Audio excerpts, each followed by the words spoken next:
Engineering scholarship fee reimbursement బకాయిలు వెంటనే చెల్లించాలని BRS working president KTR demand చేశారు. 2 లక్షల ఉద్యోగ నియామకాల హామీ ఏమైందని నిలదీశారు. బీఆర్ఎస్ నేతలను అరెస్ట్ చేయడం దుర్మార్గమని మండిపడ్డారు. ఈ బడ్జెట్ సమావేశాల్లో అయినా నిధులు విడుదల చేయాల్సింది పోయి ప్రశ్నించిన గొంతుకులపై విరుచుకుపడడం ఎమర్జెన్సీని తలపిస్తుందన్నారు. ప్రభుత్వం ఇచ్చిన హామీల అమలు కోసం విద్యార్థి నాయకులు అసెంబ్లీని ముట్టడించాల్సిన దుస్థితి తెచ్చినందుకు కాంగ్రెస్ ప్రభుత్వం సిగ్గుపడాలన్నారు కేటీఆర్.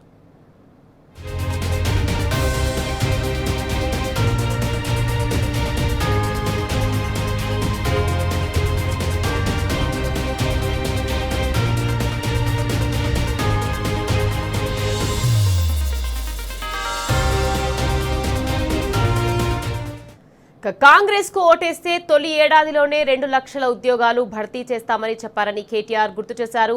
నిరుద్యోగులను నమ్మించి నయవంచన చేశారని ధ్వజమెత్తారు. జాబ్ క్యాలెండర్ కు పాతరేసి బీఆర్ఎస్ ప్రభుత్వం నింపిన ఉద్యోగాలను నిర్లజ్జగా కాంగ్రెస్ ఖాతాలో వేసుకుంటున్నారని ఫైర్ అయ్యారు. విద్యా వ్యవస్థను కుప్పకూల్చి బీసీ, ఎస్సీ, ఎస్టీ, మైనార్టీ, పేద విద్యార్థులకు తీరని అన్యాయం చేసిన పాపం విద్యాశాఖ మంత్రిగా ఉన్న ముఖ్యమంత్రిదని తేల్చి చెప్పారు. 127 మంది విద్యార్థులు గురుకులాల్లో మరణించిన సీఎం రేవంత్ లో కనీసం చేరడం లేదన్నారు. దీనిపై ఇప్పటి వరకు స్పందించిన పాపాన పోలేదని ఫైర్ అయ్యారు. తమ పిల్లల భవిష్యత్తుపై తల్లిదండ్రులు తీవ్ర స్థాయిలో ఆందోళన వ్యక్తం చేస్తున్నారని చెప్పారు. ఇప్పటికైనా ప్రభుత్వం బకాయిపడ్డ స్కాలర్షిప్లు, ఫీజు రియంబర్స్మెంట్ నిధులు విడుదల చేయాలని డిమాండ్ చేశారు కేటీఆర్.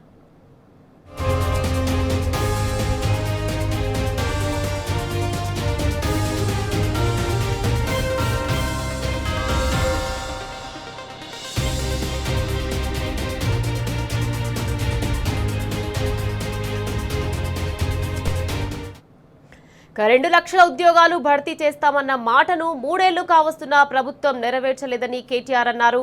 ఇప్పటికైనా మాట నిలబెట్టుకోవాలని సర్కార్కు సూచించారు. అక్రమంగా అరెస్ట్ చేసిన బీఆర్ఎస్వి నేతలందరినీ వెంటనే విడుదల చేయాలని డిమాండ్ చేశారు కేటీఆర్.